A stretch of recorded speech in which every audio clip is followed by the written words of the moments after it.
जय श्री कृष्ण। हर हर महादेव। दोस्तों, आखिर किन 3 गलतियों से हुआ था माता सीता का अपहरण? कौन सी गलती के कारण आपका भी अपहरण हो सकता है? कि हाँ दोस्तों, आपने सही सुना। आज हम आपके लिए एक ऐसी कथा लेकर आए हैं जो न केवल रहस्यमयी और रोमांचक है। हम इस कथा के माध्यम से यह भी जानेंगे कि कुछ विशेष परिस्थितियों में पत्नी अगर दूसरे पति के साथ भाग जाए तो क्या करें, और किन 3 प्रकार की स्त्रियों पर कभी विश्वास नहीं करना चाहिए। साथ ही हम यह भी समझेंगे कि कलयुग में कुछ महिलाएं अपने पति को धोखा देकर अन्य पुरुषों से संबंध क्यों बनाती हैं। तो इस रोमांचक और रहस्यमयी कथा को शुरू करने से पहले, यदि आपने अभी तक हमारे चैनल को सब्सक्राइब नहीं किया है तो कृपया वीडियो को लाइक करें और चैनल को सब्सक्राइब करें। बेल आइकन को ऑल पर सेट करें ताकि हर नई कथा की सूचना आपको सबसे पहले मिले। यह कथा श्री कृष्ण और भगवान शिव की कृपा से प्रेरित है। इसे पूर्ण श्रद्धा से सुने, क्योंकि यह आपके जीवन में सुख, समृद्धि और ज्ञान का द्वार खोल सकती है। अधूरी जानकारी हानिकारक हो सकती है, इसलिए इस कथा को शुरू से अंत तक ध्यानपूर्वक सुने। तो चलिए शुरू करते हैं। दंडकारण्य का वह वन, जिसे पंचवटी के नाम से जाना जाता था, उस दिन असामान्य रूप से शांत था। गोदावरी नदी का कलकल करता जल भी मानो अपनी गति को धीमा कर किसी आने वाली अनहोनी की आहट सुन रहा था। पेड़ों के पत्ते तक नहीं हिल रहे थे। इस शांत वन में पर्णकुटी के बाहर 2 अलौकिक पुरुष बैठे थे। वे थे अयोध्या के राजकुमार राम और लक्ष्मण। उनके साथ थीं मिथिला की राजकुमारी, स्वयं महालक्ष्मी का अवतार सीता। 14 वर्ष के वनवास का अधिकांश समय बीत चुका था। यह समय शांति, तपस्या और प्रेम में बीता था। लेकिन श्री राम, जो केवल एक पति या भाई नहीं बल्कि त्रिकालदर्शी नारायण थे, जानते थे कि इस शांति के गर्भ में एक भयंकर तूफान पल रहा है। वे जानते थे कि उनके इस अवतार का मुख्य उद्देश्य अभी पूरा नहीं हुआ था। लंका का राजा दशानन रावण, उसका पाप का ढांचा भर चुका था। उसे वरदान था कि कोई देव, दानव, यक्ष या गंधर्व उसे नहीं मार सकता। उसकी मृत्यु केवल एक मनुष्य और वानर के हाथों लिखी थी, और श्री राम उसी मनुष्य के रूप में पृथ्वी पर अवतरित हुए थे। लेकिन रावण को लंका से निकालकर युद्ध के मैदान तक लाने के लिए एक कारण की आवश्यकता थी। एक ऐसा कारण जो श्री राम को अपनी समस्त मर्यादाओं को लांघकर समुद्र पार करने पर विवश कर दे। और वह कारण थी माता सीता। एक दोपहर जब लक्ष्मण वन में कंदमूल लेने गए थे, श्री राम ने एक गहरी दृष्टि से सीता को देखा। उनके मुख पर एक ऐसी गंभीरता थी जो सीता ने पहले कभी नहीं देखी थी। सीते, श्री राम ने शांत किंतु दृढ़ स्वर में कहा, इस वनवास का और हमारे इस जीवन का सबसे कठिन अध्याय अब आरंभ होने वाला है। सीता ने प्रश्नवाचक दृष्टि से उन्हें देखा। प्रभु, आपके रहते हुए मुझे किस बात का भय? आप क्या कहना चाहते हैं? श्री राम पर्णकुटी के भीतर गए और उनके पीछे सीता भी गई। बाहर की शांत प्रकृति के विपरीत कुटी के भीतर एक रहस्य घनीभूत हो रहा था। सीते, तुम तो अंतर्यामी हो। तुम जानती हो कि रावण का अंत मेरे ही हाथों निश्चित है। वह दुष्ट अपनी बहन शूर्पणखा के अपमान का प्रतिशोध लेने और अपनी वासना की पूर्ति हेतु तुम्हारा हरण करने की योजना बना चुका है। वह आएगा। सीता के माथे पर चिंता की लकीरें नहीं उभरी। उन्होंने बस अपने पति के चरणों में देखा और कहा, स्वामी, जब आप स्वयं यहां उपस्थित हैं तो त्रिलोक का कोई भी प्राणी मेरी ओर आंख उठाकर भी कैसे देख सकता है? देख सकता है सीते, राम मुस्कुराए, क्योंकि मैं स्वयं यही चाहता हूं। सीता चौंक उठी। प्रभु, श्री राम ने कहा, रावण एक महापंडित है, पर अभिमान में अंधा है। वह यह भी जानता है कि मैं नारायण का अवतार हूं। वह मुझसे युद्ध चाहता है क्योंकि वह मेरे हाथों मोक्ष पाना चाहता है। वह जानता है कि यदि वह तुम्हारा हरण करेगा तो मैं अपनी प्रतिज्ञा से बंधकर उसका वध करने स्वयं लंका तक आऊंगा। यह प्रतिशोध से अधिक उसके मोक्ष का मार्ग है जो वह चुन रहा है। किंतु श्री राम ने आगे कहा, वह रावण जिसने अपने जीवन में इतने पाप किए हैं, वह इतना पवित्र नहीं कि तुम्हें साक्षात महालक्ष्मी को स्पर्श भी कर सके। उसकी अपवित्र दृष्टि तुम्हारे वास्तविक सतीत्व पर नहीं पड़नी चाहिए। यदि उसने तुम्हारा स्पर्श किया तो उसका वंश उसी क्षण भस्म हो जाएगा और मेरे अवतार का उद्देश्य अधूरा रह जाएगा। तो फिर उपाय क्या है प्रभु? सीता ने पूछा। श्री राम ने अपनी आंखें बंद की और हाथ जोड़े। उन्होंने आवाहन किया, हे अग्निदेव, मेरी लीला को पूर्ण करने का समय आ गया है। तत्क्षण पर्णकुटी के मध्य में एक छोटी सी यज्ञ अग्नि प्रज्वलित हो उठी। वह अग्नि साधारण नहीं थी, उसकी लपटें सुनहरी थीं और उसमें से एक दिव्य आभा निकल रही थी। अग्निदेव स्वयं साकार होकर प्रकट हुए। आज्ञा दें प्रभु, अग्निदेव ने प्रणाम करते हुए कहा। श्री राम ने सीता की ओर देखा। देवी, इस ब्रह्मांडीय नाटक के लिए और रावण के वध की भूमिका बनाने के लिए तुम्हें एक कार्य करना होगा। तुम्हें अपने इस वास्तविक अलौकिक स्वरूप के साथ इस अग्नि में प्रवेश करना होगा। तुम मेरी लीला पूरी होने तक मेरी आज्ञा से अग्निदेव के संरक्षण में गुप्तवास करोगी। सीता एक क्षण के लिए भी नहीं झिझकी। एक आदर्श पत्नी और इस दिव्य योजना की सहयात्री के रूप में उन्होंने सिर झुकाकर आज्ञा स्वीकार की। और जो यहां मेरे स्थान पर रहेगी? सीता ने पूछा।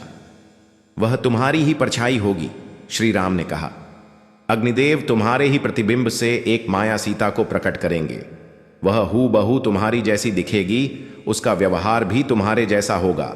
संसार उसे ही सीता समझेगा और युद्ध की समाप्ति पर जब मैं रावण का वध कर दूंगा, तब मैं उसी माया सीता की अग्नि परीक्षा लूंगा और उस अग्नि से तुम पुनः मुझे प्राप्त हो जाओगी।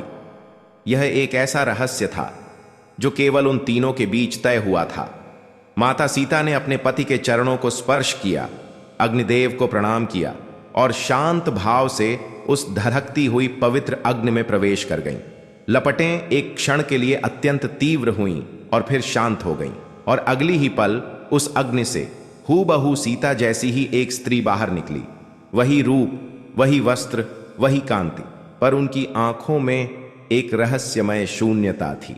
वह माया सीता थीं जिन्हें अपनी भूमिका निभाने के लिए रचा गया था। माया सीता ने श्री राम को प्रणाम किया। श्री राम ने उन्हें देखा और एक गहरी सांस ली। मंच तैयार हो चुका था, पटकथा लिखी जा चुकी थी। अब बस पात्रों के आने की प्रतीक्षा थी।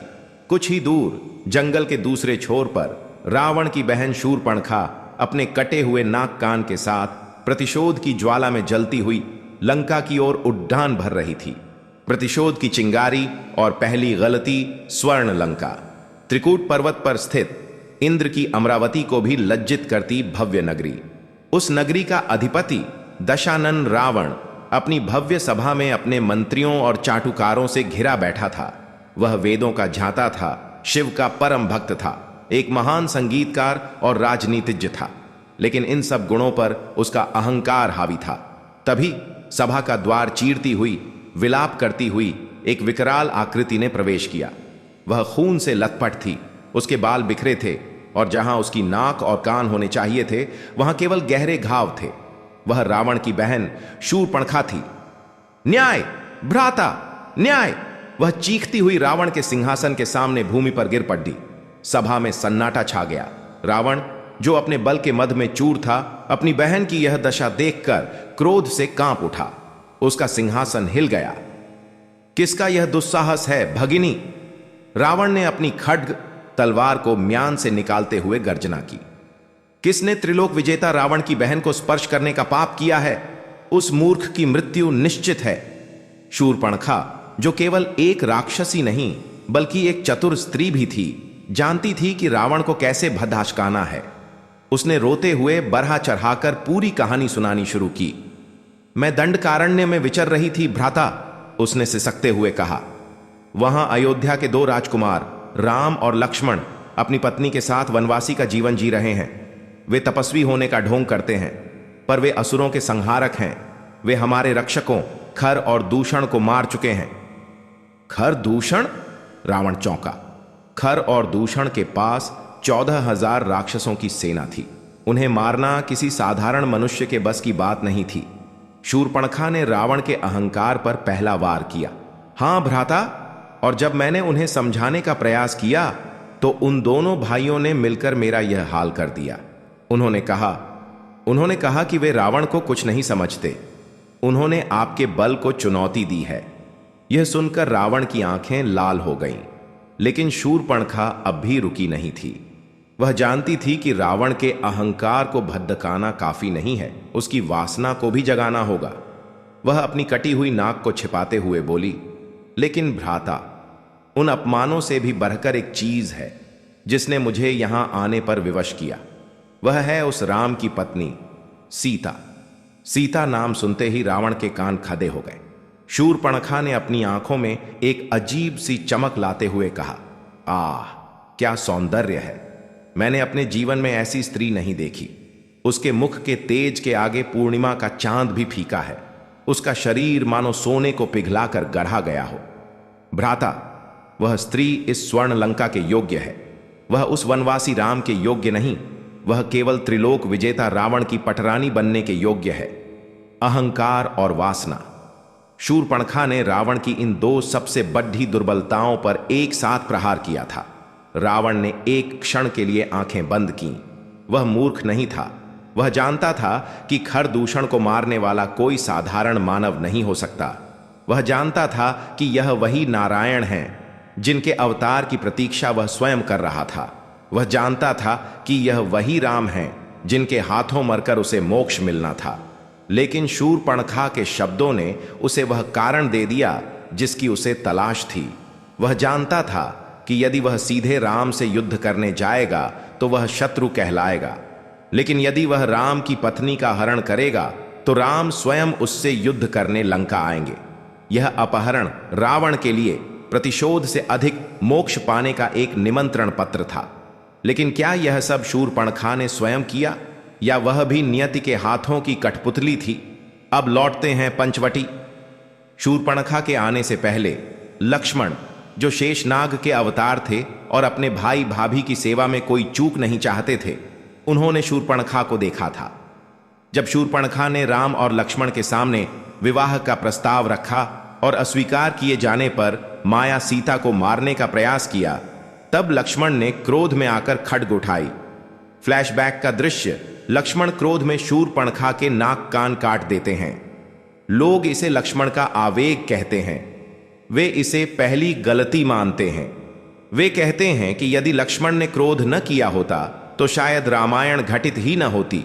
लेकिन वे नहीं जानते कि यह आवेग नहीं था, यह आवश्यक था। यह लक्ष्मण के क्रोध की नहीं बल्कि नियति की पहली चाल थी। शूर्पणखा का अपमान होना जरूरी था। उस अपमान की आग का लंका तक पहुंचना जरूरी था। यदि लक्ष्मण उसे दंड न देते तो रावण को भद्दहकाने कौन जाता? यदि रावण भद्दहकता नहीं तो वह पंचवटी क्यों आता? लक्ष्मण ने उस दिन अपनी खड्ग से केवल शूर्पणखा के नाक कान नहीं काटे थे, उन्होंने उस महानाटक के पहले अध्याय का पर्दा उठाया था। वो गलती नहीं बल्कि उस दिव्य पटकथा का पहला महत्वपूर्ण संवाद था। उधर लंका में रावण अपने सिंहासन से खड़ा हुआ। उसने अपने सबसे मायावी मामा मारीच को बुलाने का आदेश दिया। तैयारी करो मारीच, रावण ने कहा, हमें पंचवटी जाना है, इतिहास के सबसे बड़े अपहरण की रचना करने। मारीच, जो श्री राम के बाण का स्वाद पहले ही चख चुका था, यह सुनकर कांप गया। वो जानता था कि वो अपनी मृत्यु की ओर कदम बढ़ा रहा है। सोने का हिरण और दूसरी गलती। मारीच ताड़का का पुत्र था। वो एक भयंकर मायावी राक्षस था। वो अपनी इच्छा से कोई भी रूप धारण कर सकता था, लेकिन उसके हृदय में अब राम नाम का भय बस चुका था। विश्वामित्र के यज्ञ की रक्षा करते हुए किशोर राम ने बिना फल वाला एक ऐसा बाण मारा था जिसने मारीच को 100 योजन दूर समुद्र में फेंक दिया था। वो उस अलौकिक शक्ति को पहचान गया था। वो जानता था कि राम कोई साधारण मनुष्य नहीं बल्कि साक्षात मृत्यु के देवता हैं। जब रावण ने उसे पुष्पक विमान में बिठाकर अपने अपहरण की योजना बताई तो मारीच भय से कांप गया। रुक जाओ दशानन, मारीच ने हाथ जोड़कर कहा। तुम जिसे साधारण राजकुमार समझ रहे हो वो काल का स्वरूप है। मैंने उनकी शक्ति देखी है। तुम खरदूषण की मृत्यु से भी नहीं चेते। 14,000 राक्षसों को उन्होंने अकेले ही समाप्त कर दिया। तुम सीता हरण की बात कर रहे हो। तुम स्वर्ण लंका के विनाश को निमंत्रण दे रहे हो। रावण, लौट चलो। रावण का अहंकार गरज उठा। मूर्ख मारीच, तुम मुझे उपदेश दे रहे हो। तुम भूल गए कि तुम मेरे आश्रय में जी रहे हो। मैंने तुमसे सलाह नहीं, सहायता मांगी है। तुम्हें मेरा आदेश मानना होगा। आदेश? मारीच हंसा, पर उस हंसी में निराशा थी। तुम्हारे आदेश का अर्थ भी मृत्यु है और तुम्हारे आदेश को न मानने का अर्थ भी मृत्यु है। मैं जानता हूं कि यदि मैंने तुम्हारा कहा नहीं माना तो तुम मुझे अभी मार डालोगे, और यदि मैंने तुम्हारा कहा माना तो राम मुझे मार डालेंगे। वो एक क्षण के लिए रुका, फिर बोला, लेकिन तुम्हारे हाथों मरने से अच्छा है कि मैं प्रभु राम के हाथों मरूं। कम से कम मुझे मोक्ष तो मिलेगा। बोलो क्या करना है। रावण मुस्कुराया, यही वो चाहता था। तुम्हें, रावण ने कहा, एक ऐसे सोने के हिरण का रूप लेना है जैसा आज तक किसी ने ना देखा हो। तुम्हारी देह स्वर्ण की होगी, तुम्हारे सींग मणियों के होंगे और तुम्हारी गति बिजली जैसी होगी। तुम्हें बस राम और लक्ष्मण की कुटिया के सामने विचरना है और सीता को मोहित करना है। मारीच ने सिर झुका लिया, वो अपनी नियति समझ चुका था। अगली सुबह पंचवटी में कुटिया के बाहर बैठी माया सीता पुष्प गूंथ रही थी। तभी उनकी दृष्टि घास के मैदान में फुदकते एक अद्भुत जीव पर पड़ी। वो एक हिरन था, लेकिन ऐसा हिरन उन्होंने जीवन में नहीं देखा था। उसका रंग पिघले हुए सोने जैसा दमक रहा था। सूर्य की किरणें जब उस पर पड़ती तो वो इंद्रधनुष की तरह चमक उठता। उसके सींग नीलम और पन्ने के बने प्रतीत होते थे। वो निर्भय होकर कुटिया के आसपास ऐसे खेल रहा था मानो वो सीता को ही रिझाने आया हो। ये वही दृश्य था जिसकी पटकथा रावण ने लिखी थी। माया सीता, जो स्वयं इस नाटक का हिस्सा बनने आई थीं, उन्होंने अपनी भूमिका निभानी शुरू कर दी। उन्होंने उस हिरन को देखकर एक बाल सुलभ हठ किया। प्रभु देखिए कितना अद्भुत मृग है। उन्होंने श्री राम को पुकारा, स्वामी मुझे वो हिरन चाहिए, मुझे वो जीवित पकड़ कर दीजिए। हम अयोध्या लौटते समय उसे अपने साथ ले चलेंगे। श्री राम, जो सब कुछ जानते थे, मुस्कुराए। वो जानते थे कि ये कोई हिरण नहीं बल्कि राक्षस मारीच है। वो ये भी जानते थे कि माया सीता ये हट क्यों कर रही हैं। ये लीला का अगला चरण था। लक्ष्मण ने तुरंत इस माया को पहचान लिया। भ्राता रुकिए, ये कोई साधारण मृग नहीं हो सकता। सोने का हिरण भला कहाँ होता है। ये निश्चित ही राक्षसों की कोई माया है। संभवतः ये वही मारीच है। माया सीता ने लक्ष्मण की ओर देखा। लक्ष्मण, तुम हर बात में शंका क्यों करते हो? यदि ये माया भी है तो क्या तुम्हारे भ्राता इतने शक्तिशाली नहीं कि इस माया को भेद सकें? और यदि ये सचमुच एक अद्भुत जीव है तो क्या मैं उसे पाने की इच्छा भी नहीं कर सकती? श्री राम ने लक्ष्मण को शांत किया। कोई बात नहीं लक्ष्मण, यदि ये माया है तो मैं अभी इसका अंत कर देता हूं, और यदि ये सत्य है तो मैं सीता के लिए इसे अवश्य लाऊंगा। तुम यहीं रुको, सीता की रक्षा करना। मेरी अनुपस्थिति में कुटिया से एक पल के लिए भी मत हटना, चाहे कुछ भी हो जाए। लक्ष्मण ने सिर झुका लिया। उनके मन में अभी भी संशय था, पर भाई की आज्ञा सर्वोपरि थी। श्री राम ने अपना धनुष बाण उठाया और उस सोने के हिरण के पीछे चल दिए। हिरण, जो वास्तव में मारीच था, राम को देखकर भागा। वो राम को कुटिया से बहुत दूर घने जंगल में ले जाना चाहता था। श्री राम भी जानबूझकर उसके पीछे भागते रहे, मानो उसे पकड़ना चाहते हों। काफी देर तक ये लुका छिपी चलती रही। अंत में जब श्री राम ने देखा कि वो कुटिया से बहुत दूर आ चुके हैं, उन्होंने अपना अचूक बाण धनुष पर चढ़ाया। अब तुम्हारी लीला समाप्त हुई मारीच। बाण छूटा और सीधे उस स्वर्ण मृग के हृदय में जा लगा। हिरण अपने असली विकराल राक्षसी रूप में आया और भूमि पर गिर पड़ा। वो दर्द से कराह रहा था, लेकिन मरते मरते भी उसने रावण की योजना का अंतिम भाग पूरा किया। उसने अपनी आवाज को हूबहू श्री राम की आवाज में बदला और पूरी शक्ति से चीखा, जो पूरे जंगल में गूंज उठी। हा सीते, हा लक्ष्मण। ये आवाज, ये मृत्यु की पुकार पंचवटी की कुटिया तक पहुंच गई। कुटिया में बैठी माया सीता ने यह आवाज सुनी और वो व्याकुल होने का अभिनय करते हुए खड़ी हो गई। लक्ष्मण, जो एक एक पल गिन रहे थे, इस आवाज को सुनते ही सन्न रह गए। माया सीता ने लक्ष्मण की ओर देखा। उनकी आंखों में वो भाव था जो दूसरी गलती की नींव रखने वाला था। लक्ष्मण रेखा और अंतिम गलती। हा सीते, हा लक्ष्मण। वो करुण पुकार पंचवटी की शांत वायु को चीरती हुई कुटिया तक पहुंची। माया सीता, जो इस क्षण की प्रतीक्षा कर रही थी, व्याकुल होकर खड़ी हो गई। लक्ष्मण, सुना तुमने? वो घबराहट का अभिनय करती हुई बोली। तुम्हारे भ्राता संकट में हैं। उनकी आवाज कितनी पीड़ा में थी। जाओ लक्ष्मण, शीघ्र जाओ, उन्हें तुम्हारी आवश्यकता है। लक्ष्मण, जो शेषनाग के अवतार थे, अविचल खड़े रहे। उनका हृदय एक क्षण के लिए कांपा, पर उनका मस्तिष्क जानता था कि यह असंभव है। माते शांत हो जाइए, लक्ष्मण ने हाथ जोड़कर कहा। आप व्यर्थ चिंता कर रही हैं। मेरे भ्राता श्री राम को संकट में डालने की शक्ति इस पूरे ब्रह्मांड में किसी के पास नहीं है। ये निश्चित ही उन मायावी राक्षसों की कोई चाल है। ये वही हिरण रहा होगा, वो हमें भ्रमित करना चाहता है। माया सीता को ये उत्तर पहले से पता था। वो जानती थी कि लक्ष्मण को उनकी कर्तव्य निष्ठा और भाई के आदेश से डिगाना असंभव है। श्री राम का आदेश था, कुछ भी हो जाए सीता की रक्षा करना। लक्ष्मण को इस आदेश की परिधि से बाहर निकालने के लिए माया सीता को अब वो करना था जो स्वयं महालक्ष्मी यानी असली सीता कभी नहीं करती। उन्हें लक्ष्मण के मर्म पर प्रहार करना था। माया सीता की आंखों में क्रोध की ज्वाला धधक उठी। लक्ष्मण, मैं तुम्हारी भाभी, तुम्हारी माता समान हूं और तुम मेरी आज्ञा की अवहेलना कर रहे हो। मैं कहती हूं तुम्हारे भाई संकट में हैं। माते संकट में वे नहीं, आप हैं। लक्ष्मण ने दृढ़ता से कहा, मुझे उनकी शक्ति पर पूर्ण विश्वास है। मेरा धर्म आपकी रक्षा करना है। मैं ये कुटिया नहीं छोड़ सकता। और तब माया सीता ने वे शब्द कहे जो इतिहास में दूसरी गलती के नाम से दर्ज हो गए। ये वो गलती नहीं बल्कि लीला का सबसे क्रूर अध्याय था। मैं समझ गई लक्ष्मण, माया सीता ने कटु वचनों में कहा। तुम अपने भाई का भला नहीं चाहते। तुम्हारे मन में पाप है। तुम चाहते हो कि भ्राता राम को कुछ हो जाए ताकि। लक्ष्मण ने अविश्वास से अपनी आंखें फाड़ ली। माते, ये आप क्या कह रही हैं? मैं सत्य कह रही हूं। माया सीता ने अपनी आवाज और ऊंची की। तुम्हारे मन में मुझे पाने की वासना है। तुम इसीलिए राम की मृत्यु की प्रतीक्षा कर रहे हो, या तुम भरत के गुप्तचर हो जो यह सुनिश्चित करने आए हो कि हम अयोध्या कभी न लौट सकें। यह एक ऐसा आरोप था जिसने स्वयं शेषनाग को भी हिलाकर रख दिया था। जिस लक्ष्मण ने 14 वर्षों से नींद का त्याग किया था, जिसने अपने भाई और भाभी की सेवा में अपना सर्वस्व न्यौछावर कर दिया था, उस पर ऐसा घिनौना लांछन। लक्ष्मण की आंखों से आंसुओं की धारा बहने लगी। वो मर्माहत हो गए। उनका शरीर कांपने लगा।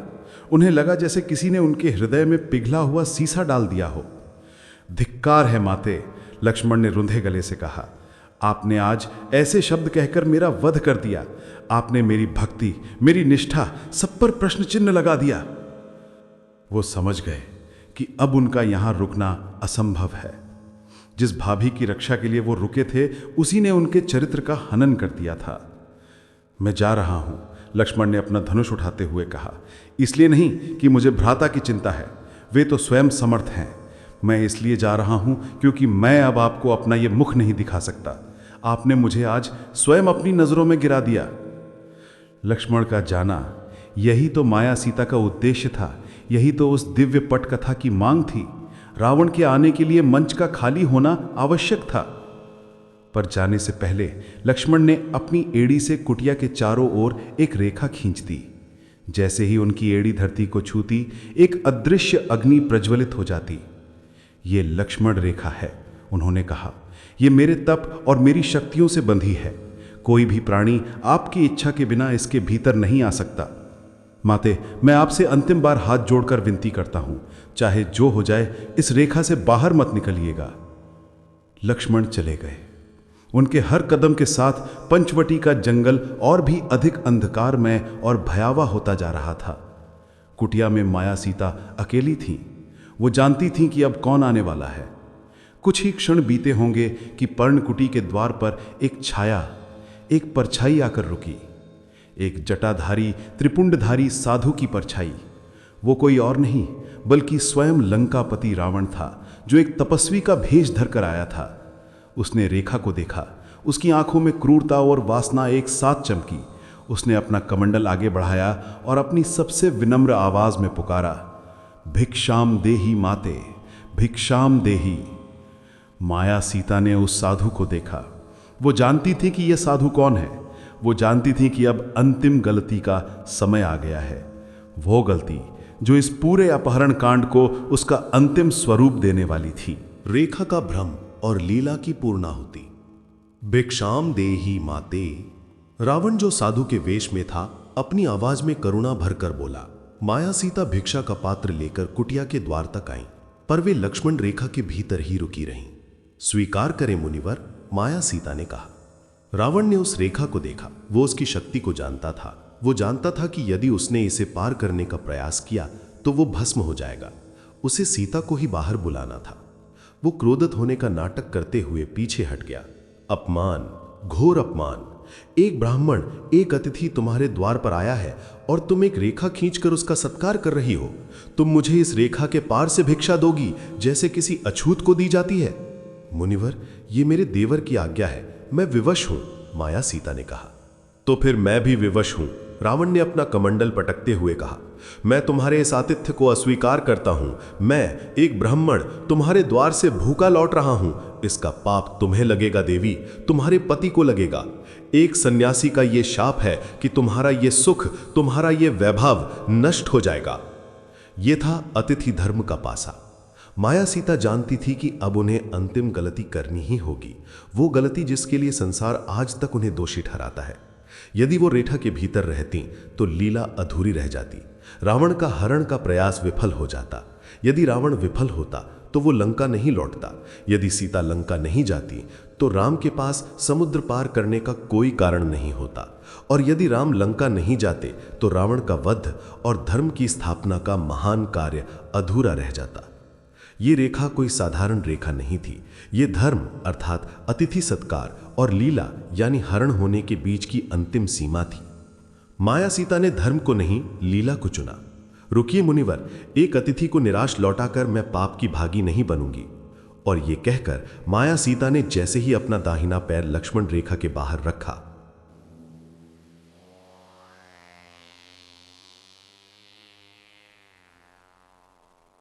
समय मानो स्थिर हो गया। साधु के वेश में खड़े रावण के चेहरे पर एक क्रूर विजय की मुस्कान आई। मूर्ख नारी, वो गर्जा। अगले ही पल वो साधु का भेष गायब हो गया। उसके स्थान पर खड़ा था वो जिसकी 10 गर्दन पर 10 अभिमानी शीश थे, 20 भुजाओं में घातक अस्त्र थे, लंका का राजा रावण।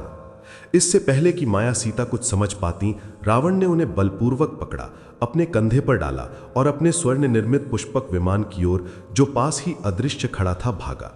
बचाओ राम, लक्ष्मण, माया सीता ने चीत्कार की। उनकी ये पुकार केवल वन के पक्षियों ने सुनी।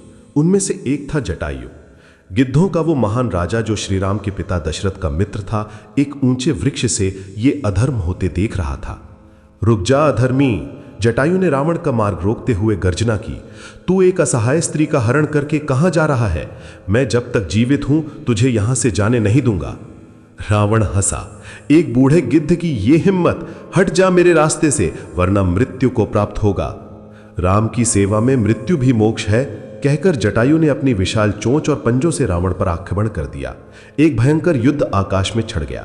जटायु ने अपनी पूरी शक्ति से रावण के रथ को तोड़ा, उसके घोड़ों को मारा। किंतु अंत में रावण ने अपनी दिव्य चंद्रहास खड्ग निकाली और उस वृद्ध गिद्ध के दोनों पंख काट दिए।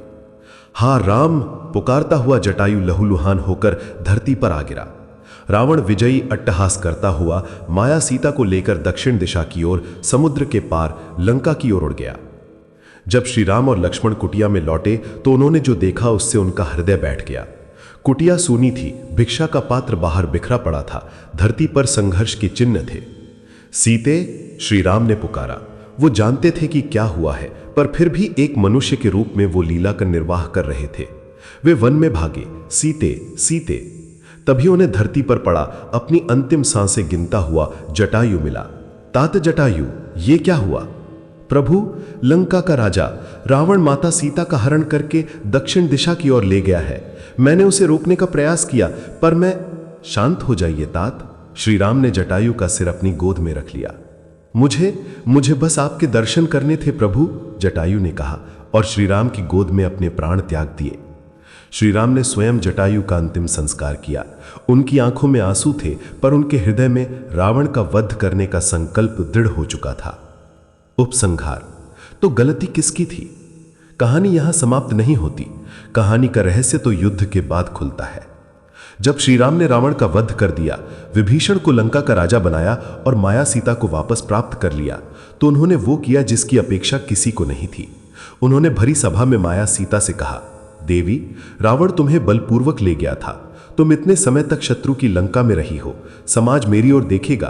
तुम्हें अपनी पवित्रता सिद्ध करने के लिए अग्नि परीक्षा देनी होगी। लक्ष्मण सहित सब लोग स्तब्ध रह गए। ये कैसा न्याय था? माया सीता मुस्कुराई। वो जानती थी कि ये उनकी लीला का अंतिम चरण है। एक विशाल चिता जलाई गई। माया सीता ने निडर होकर उस अग्नि में प्रवेश कर लिया। हाथ सीते सारी वानर सेना विलाप करने लगी। तभी उस धधकती अग्नि से स्वयं अग्निदेव प्रकट हुए। उनके हाथ में एक और सीता थी, जिनकी कांति करोड़ों सूर्यों के समान थी। ये असली सीता थी। अग्निदेव ने कहा, प्रभु श्री राम, ये लीजिए आपकी सीता। ये सदा से पवित्र थी। रावण ने जिसका हरण किया था वो तो आपकी ही रची माया सीता थी, जिसने इस लीला को पूरा करने में आपकी सहायता की। रावण ने जिस परछाई को स्पर्श किया उसने भी अपना सतित्व भंग नहीं होने दिया। आज इस माया सीता का कार्य पूरा हुआ और मैं आपकी धरोहर असली जानकी आपको लौटा रहा हूं। संसार ने केवल अग्नि परीक्षा देखी, पर रहस्य यह था कि वो परीक्षा नहीं, वो अदला बदली थी। तो प्रश्न पर वापस लौटते हैं। किस कारण हुआ था माता सीता का अपहरण और कौन की थी गलती? कारण। अपहरण का असली कारण रावण का प्रतिशोध या वासना नहीं, बल्कि रावण का मोक्ष था। यह श्री राम द्वारा रची गई एक दिव्य पटकथा थी, ताकि उन्हें रावण का वध करने और पृथ्वी पर धर्म की पुनर्स्थापना करने का कारण मिल सके। और गलती किसी की नहीं थी। शूर्पणखा नियति की वो चिंगारी थी जिसे लंका में आग लगानी थी। मारीच का हिरण बनना उसका मोक्ष पाने का अपना चुना हुआ मार्ग था।